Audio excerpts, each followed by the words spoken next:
So narito tayo sa Rizal Memorial Sports Complex para tunghayan ang isang natatanging laban ngayong December between Ginebra San Miguel and its opponent dito sa Ninoy Aquino Stadium.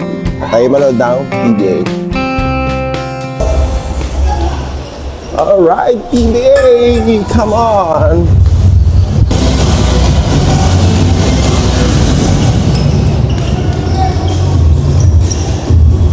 Ay, nag-i-start na. Nalay tayo ng konti.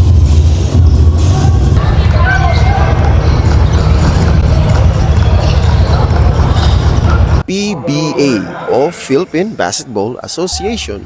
Ito ang pinakasikat o tanyag na sports game sa bansa.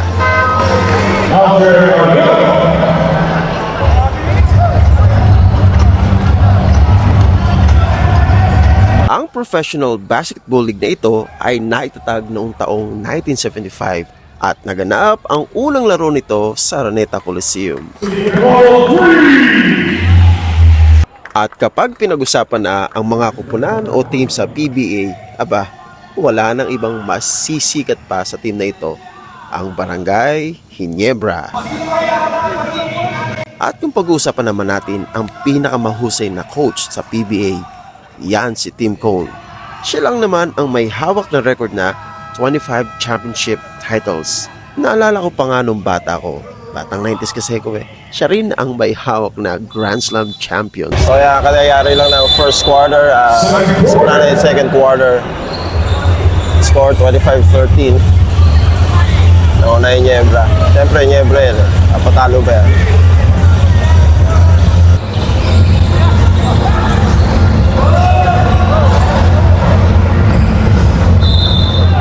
Alam niyo ba na sa tuwi-tuwi na itong Barangay Ginebra team ang pumupuno ng mga basketball arena sa Pilipinas tulad ng Araneta Coliseum, Mall of Asia Arena at yung Philippine Arena sa Bukawi. At alam niyo rin ba na ang Barangay Ginebra team ang nag-set ng record na tinatawag na all-time basketball attendance record. Naganap ito noong February 12, 2014 nang makalaban nila ang team na San Mig Super Coffee Mixers. At ang nanood lang naman sa kanila ay 24,883. Ay,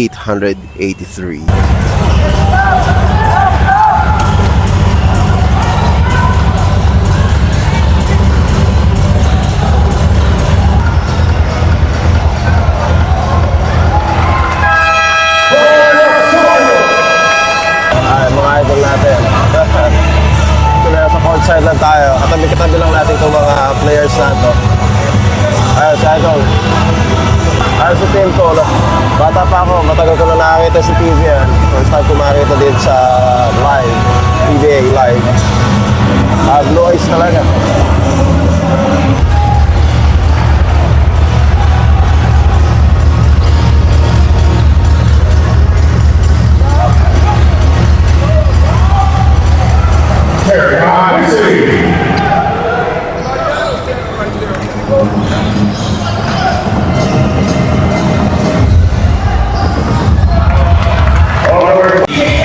Kaya ng t-shirt, baka maambulan tayo. Saluhin natin.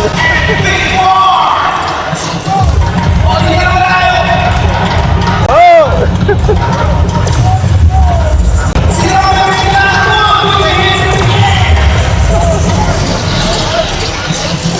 Ilang seconds na lang.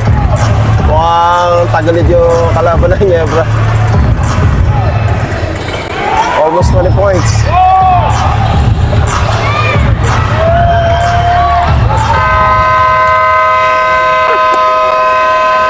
Para di maganda lang pala. Wala yung magkariban. Pag nagkakaroon ng break time o halftime especially, yung mga fans na yan tulad ko, aba, lalapit sa mga idol nila yan. Magpapa-autograph, magpapapirma o ano pa man. Picture syempre. Aba, tingnan natin mamaya kung maalis nga itong hiya ko. So second half ngayon, may mga available siguro mga players. So try natin magpakuha ng picture. O magpapirma siguro ng autograph ng one of the players here of the Ginebra. Nasa loob na sila. Try natin.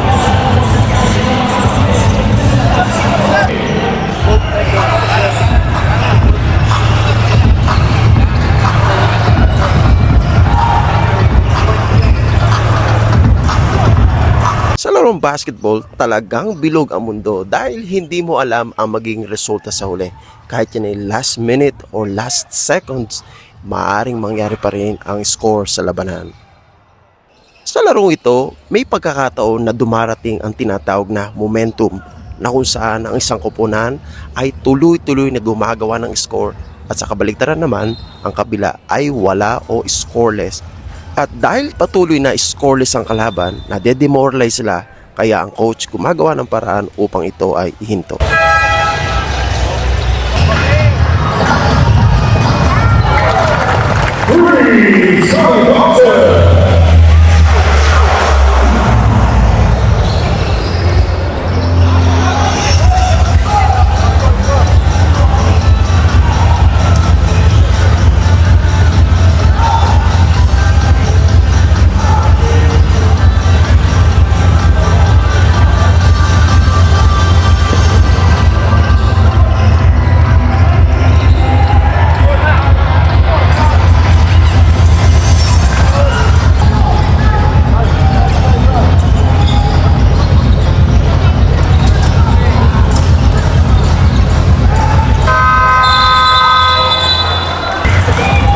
Kaya 20 naman ngayon at medyo nakakainita naman na sa ngayon yung laban.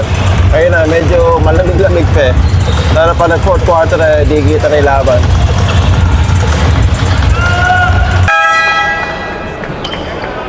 Cement, our official cement. Higher, our official home solutions partner. LGR, our official So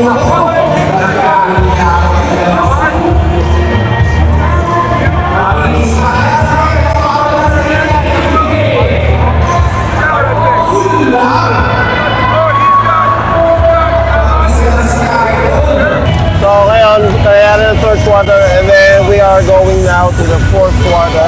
And I guess hindi na ganun kainit yung laban dahil 30 naman, 80 to 40 or 80 to 60. 40. Alam natin kung meron tayong magandang mapanood dito.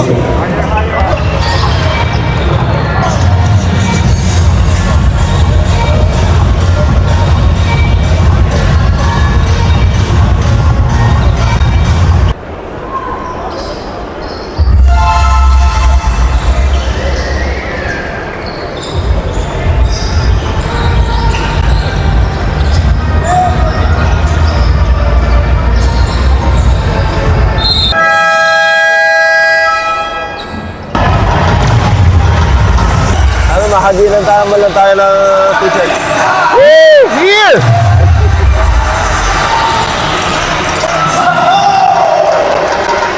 Eto.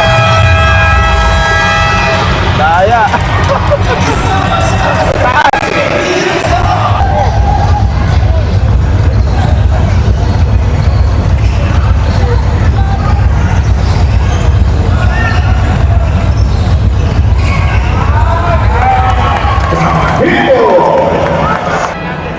Substitution for Garcia for Paulo Hernandez.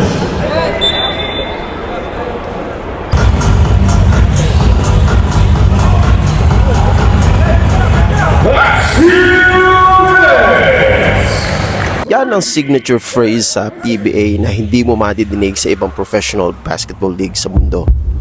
Ito ang mas lalo nagpapakaba o nagpapa-intense sa labanan, lalong-lalo na kapag digit na ng laban. Talaga namang ang puso mo ay kakabog pag nadinig mo na itong last 2 minutes. Ako, ala na. Last 2 minutes na. Sa kabila ng malaki ang score sa pagitan ng dalawang team, ganyan pa rin ang laban dapat. Tuloy pa rin at hindi susuko ano pa man ang mangyari. Last 2 minutes na, 34 ang naman niya. Ayan.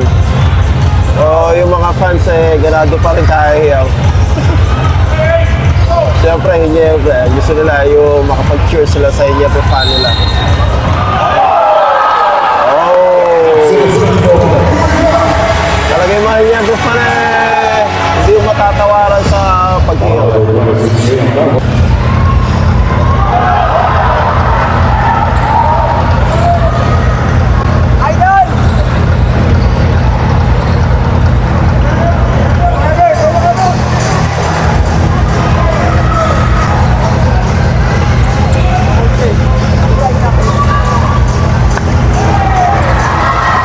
Tristan Navarrete.